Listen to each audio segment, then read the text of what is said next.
రాజమండ్రి దేవి చౌక్లో నవరాత్రి మహోత్సవాల పోస్టర్ను శ్రీదేవి ఉత్సవ కమిటీ అధ్యక్షుడు బత్తుల రాజరాజేశ్వరరావు విడుదల చేశారు. ఈ సందర్భంగా ఆయన మీడియాతో మాట్లాడారు.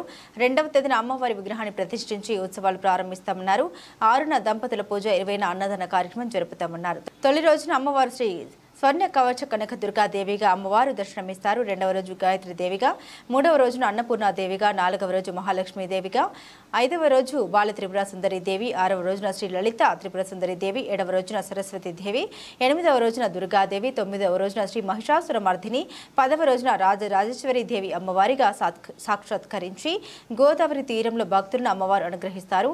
మీడియా ప్రతినిధుల సమావేశంలో శ్రీదేవి ఉత్సవ కమిటీ ఉపాధ్యక్షులు ముత్యాల కుమార్ రెడ్డి, గంధం భైరవ స్వామి, ఆకుల వెంకటేశ్వరరావు, సెక్రటరీ అల్లక సత్యనారాయణ, కోశాధికారి బాతుల ఈశ్వరరావు, సహాయ కార్యదర్శి పిల్ల వెంకటేశ్వరరావు, మాదిరెడ్డి చంద్రశేఖర్ నరసింహారావు, పిల్లి వెంకటేష్ రమేష్, ఆశపు దుర్గా మల్లికార్జునరావు, ఆకుల నాగ సత్యనారాయణ, సహాయ కోశాధికారి ఎండమూరి భాస్కర్రావు తదితరులు పాల్గొన్నారు. శరన్నవరాత్రి మహోత్సవాలను పాలకవర్గ ప్రతినిధులతో పాటు మరో 42 మంది సభ్యులు పర్యవేక్షిస్తూ ఉన్నారు.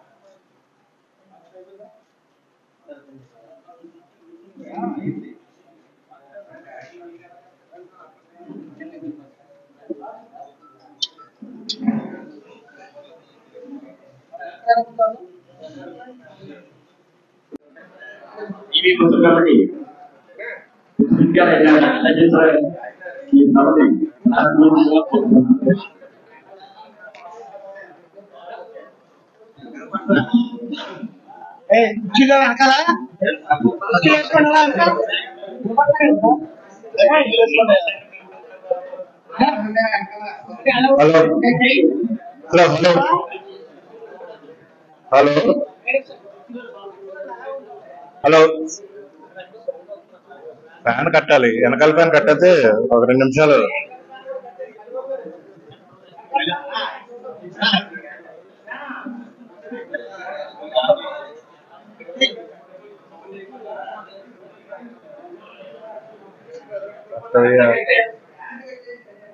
సంవత్సరం 2023 సంవత్సరంలో మా దేవి నవరాత్రులు అఖండ విజయం జరగడానికి తోడ్పడిన పత్రిక విలేకరులకు, అలాగే ఆఫీసర్లకు, పోలీస్ డిపార్ట్మెంట్ వారికి, రెవెన్యూ శాఖ వారికి, అలాగే రాజకీయ నాయకులకి మాకెంతో తోడ్పడి ఈ కార్యక్రమం జరపడానికి ఎంతో ఇచ్చేసిన భక్తులకు వాళ్ళందరికీ కూడా మేము ధన్యవాదాలు తెలుపుతూ ఈ సంవత్సరం కార్యక్రమం మొదలు పెడుతున్నాం.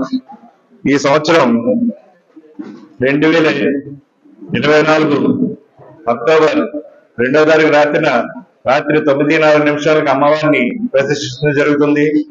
అలాగే 2024 అక్టోబర్ 3వ తారీఖు ఉదయం అమ్మవారి ఉదయం 8:40 అమ్మవారి కలశాపం జరుగుతుంది. అలాగే ఈ సంవత్సరం మహోత్సవాలు 3వ తారీఖు 3/10/2024 నుంచి 13/10/24 వరకు 11 రోజుల పాటు అమ్మవారి ఉత్సవాలు నిర్వహించడం జరుగుతుంది. అలాగే ఆదివారం 6వ తారీఖు 108 దంపతుల పూజ చేయడానికి కూడా మన పెద్దింటి సుబ్బారాయ శాస్త్రి గారు శిష్యుడైన దెందులో శ్రీరామవారితో జరిపించబడడం జరుగుతుంది.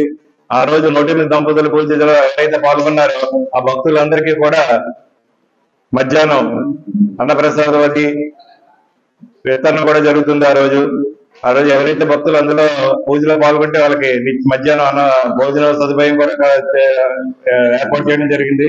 అది నీరుడు 90 సంవత్సరాలు తీసుకున్న నిర్ణయం. ఆ నిర్ణయాన్ని మా కమిటీ అందరూ కూడా ప్రతి సంవత్సరం అదే విధంగా జరపాలని చేసి దాన్ని కమిటీ తరఫు నుంచి చేస్తున్నారు.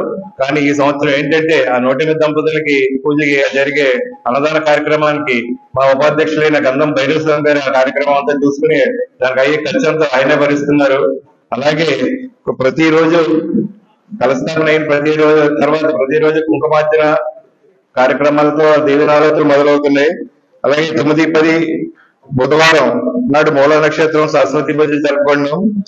10 రోజుల పాటు ఈ బాల త్రిపుర సుందరి దేవి అమ్మవారి అలంకారం రోజులకు అవతారంతో అలంకారం చేసి అమ్మవారిని ప్రజలందరూ వచ్చి వీక్షించుకునేలాగా దాన్ని తయారు చేయడం జరుగుతుంది.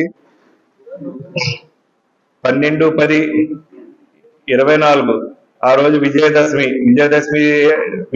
చేసుకుని ఆ మర్నాడు 13-10 ఉద్వాసంతో ఈ కార్యక్రమం అయిపోతుంది. తదనంతరం 20 తారీఖు 20-10-24 అన్నదాన కార్యక్రమంతో మొత్తం ఈ కార్యక్రమం అంతా క్లోజ్ చేయడం జరుగుతుంది. మొత్తం ఉత్సవాలన్నీ పూర్తి చేయడం జరుగుతుంది. దీనికి సహకరించిన ఈ డిపార్ట్మెంట్ వాళ్ళందరికీ, పత్రికా సోదరులందరూ కూడా గతంలో ఏ రకంగా అయితే మాకు సహకరించారు అదేవిధంగా ఈ సంవత్సరం కూడా సహకరించి మమ్మల్ని ఈ ఉత్సవాన్ని జయప్రదం చేసేలాగా మీరంతా సహకరిస్తే మేమంతా సంతోషిస్తాం. అలాగే ఆఫీసర్ సైడ్ కానీ లేదా డిపార్ట్మెంట్ సైడ్ కానీ అందరూ కూడా చాలా పాజిటివ్ గా అందరూ సహకరిస్తున్నారు ఈ కార్యక్రమం జరగడానికి. భక్తులు కూడా అందరూ కూడా సహకరించి ఈ కార్యక్రమాన్ని చేసి నవరాత్రి ఉత్సవం ఘనంగా జరగడానికి మీ అందరితో రావాలని కోరుకుంటూ సెలవు తీసుకున్నాం. ఇప్పుడు మేము ఈ 10 రోజులు జరగబో కార్యక్రమాలు ఇవన్నీ కలిపి ఒక బ్రోచర్ ఉంటుంది మా దగ్గర. అది ఇప్పుడు ఓపెన్ చేద్దామని కార్యక్రమం బ్రోచర్ ఓపెన్ చేయాలని చెప్పి మీకు అందరికీ